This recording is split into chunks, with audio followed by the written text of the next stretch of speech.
एक बहुत बड़े विजनरी हमारे बीच में थे उस समय। वो विजनरी थे डॉक्टर बाबा साहब आंबेडकर।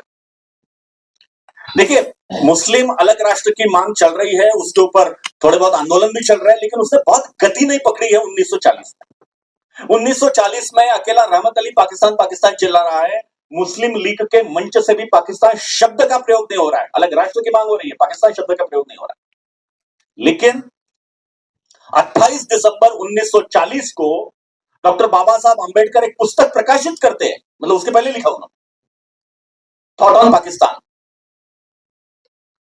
अद्भुत पुस्तक है, सबने पढ़नी चाहिए ऐसी पुस्तक है थॉट ऑन पाकिस्तान। अब वो वकील थे, एडवोकेट थे, तो पाकिस्तान बनने के पक्ष विपक्ष में जैसा कोई वकील तर्क करता है, वैसे तर्क कर करके उन्होंने सारा उसमें लिखा है। और अंत में वो इस निष्कर्ष पर पहुंचते हैं कि पाकिस्तान होना चाहिए। वे विभाजन को सहमति देते हैं, लेकिन क्यों देते हैं? तो उन्होंने उसमें बहुत कुछ लिखा है। उसमें उन्होंने कहा है, हिंदू मुस्लिम सह अस्तित्व संभव नहीं है। वो इस बात को बार बार दोहरा रहे, बार बार दोहरा रहे। महाराष्ट्र गवर्नमेंट ने, महाराष्ट्र की सरकार ने उनके सारे डॉक्टर बाबा साहेब अंबेडकर जी के सारा जो पूरा साहित्य है, वो पूरा साहित्य प्रकाशित किया है, वॉल्यूम से उसके अलग अलग। उसके वॉल्यूम का जो पहला खंड है, उस पहले खंड में पृष्ठ 146 पर एक वाक्य है, and I would like to quote that sentence. When partition took place, partition की बात है, 1951-52 का ये उनका लेख है। When partition took place, I felt that God was willing to lift his curse and let India be one great and prosperous. जरा वाक्य अपने अंदर तक जाने दें। इसमें डॉक्टर बाबा साहेब आंबेडकर ने एक शब्द का प्रयोग किया है, कर्स। कर्स क्या होता है?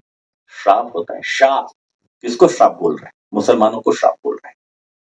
डॉक्टर बाबा साहब आंबेडकर मुसलमानों को श्राप कह रहे हैं, और ये कह रहे हैं कि ये बहुत अच्छा हुआ कि पार्टीशन हो गया, ये श्राप इस देश से दूर हो गया। अंबेडकर कह रहे हैं, अंबेडकर जी कह रहे हैं। पहले खंड में 146 पृष्ठ पर यह है कि अब तो भारत प्रॉस्परस होगा, लेकिन एक कंडीशन बार बार वो कह रहे हैं। और उसके बाद भी उन्होंने कहा है कि मेरी बात नहीं मानी गई। वो बात इस बात की कर रहे थे कि जनसंख्या की अदला बदल हो जाती है, सारे मुस्लिम यहां जाए, सारे मुस्लिम वहां चले जाए, सारे हिंदू यहां पर आ जाए, बार बार आग्रह कर रहे हैं। लेकिन उनकी बात को कोई नहीं मान रहा है। अपनी भूमिका पर डॉक्टर बाबा साहेब आंबेडकर अंत तक अटल है, बिल्कुल कोई डेविएशन नहीं। मृत्यु के थोड़े पहले 23 जून 1956 का उनका भाषण है। 23 जून 1956, I was glad that India was separated from Pakistan. I was the philosopher, so to say, of Pakistan. I advocated Pakistan because I felt that it was the only by partition that Hindus would not only independent but free. Baba Saheb Ambedkar लिख रहे। तो उस समय की भूमिका ये थी कि डॉक्टर बाबा साहेब आंबेडकर जी की भूमिका थी कि सहअस्तित्व संभव नहीं है, इसलिए दोनों अलग होना ही उचित है। इसलिए मुस्लिम वहां चले जाए, हिंदू यहां चले जाए, अपना हिंदुस्तान बहुत अच्छा रहेगा।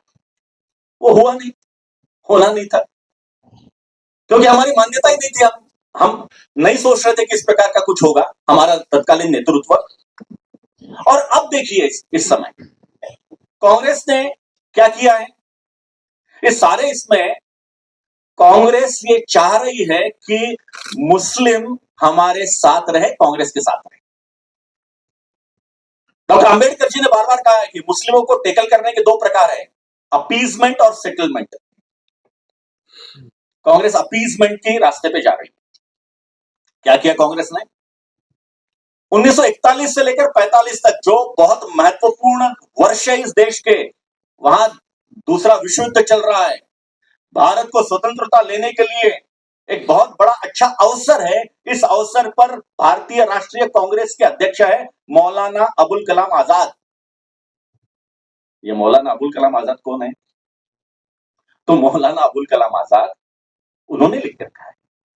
ये बाबर के साथ आक्रांता के रूप में भारत में आए।